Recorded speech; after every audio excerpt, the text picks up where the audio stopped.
Over the years, Apple Notes has gone from being a pretty vanilla text editor to an actual contender for a note-taking app.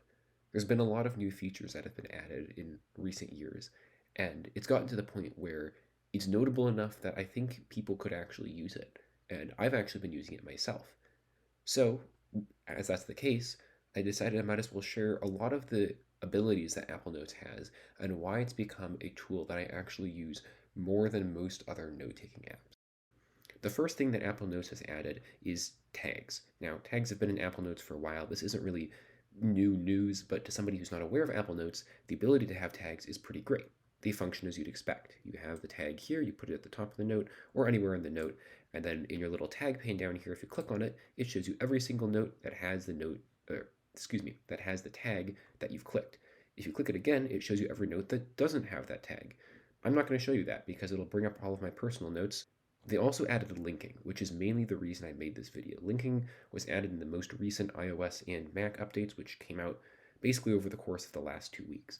It works as you'd expect. You can make a note into it, or excuse me, you can make a piece of text into a link, and you can link it to a specific note. You can also put a URL here if you wanted, which you could do before, but now you have the ability to put the name of a note here. You can decide on the text that is the link, so this could just be test note 2 if I wanted it to be, but I can also have it be whatever text that I want, and then clicking on that obviously takes me to the note that it links to.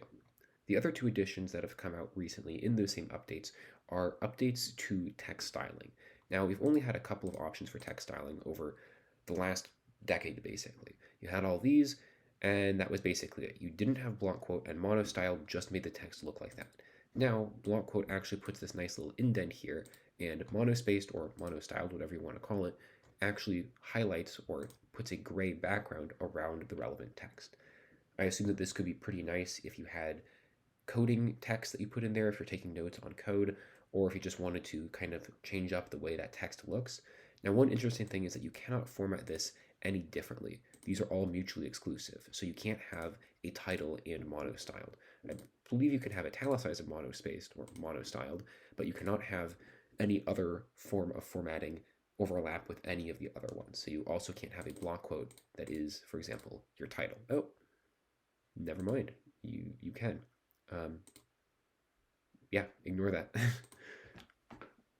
Okay, so with all that being said, I'm pretty sure that didn't take very long to explain. I just wanted to show you one example of a note that I've kind of retrofitted with a lot of these changes. These are my notes on the book 12 Rules for Life, which I really like.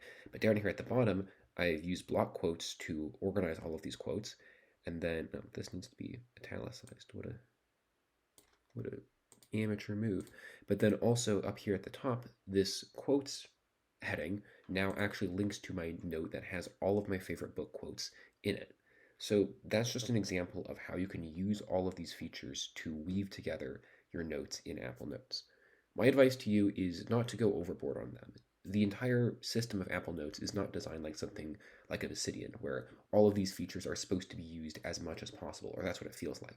Consider all of these different possibilities as tools. You can employ them on a case by case basis if you need them, but there's no reason to go through and try to stuff them into every single note you have. If you have the software for it or the hardware for it as well, you should test it out. A couple things to note. Obviously, I already talked about Windows computers. You're also going to get this message if you have, well, I can't highlight it. If you have old hardware, for example, I have a really old Mac Mini that is currently hosting a Minecraft server. That's why I'm getting this pop-up. Basically, my iCloud account is being used there, and that computer is really old, so it doesn't have the most recent software update, meaning that it doesn't understand what basically any of these things are. I don't really know what that note will show up like on that computer. I haven't tested it out. I don't really want to. But point being, if you have older devices, you're going to have some trouble syncing a lot of the new features. In the same vein, all of these notes are stored in iCloud. That's kind of a pro and a con for Apple Notes. It's cool because it'll be everywhere no matter what, but it's a con because Apple will only give you 5 gigabyte and doesn't seem to be in any position to want to give you more.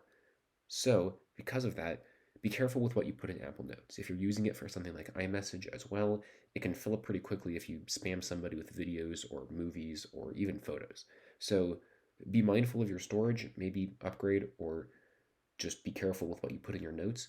But those are really the only caveats to Apple Notes. And now, with all of these functionalities being added, I think there's a lot more potential in this, what was once a basic application. So I encourage you to give it a try, see how it works, and yeah, enjoy.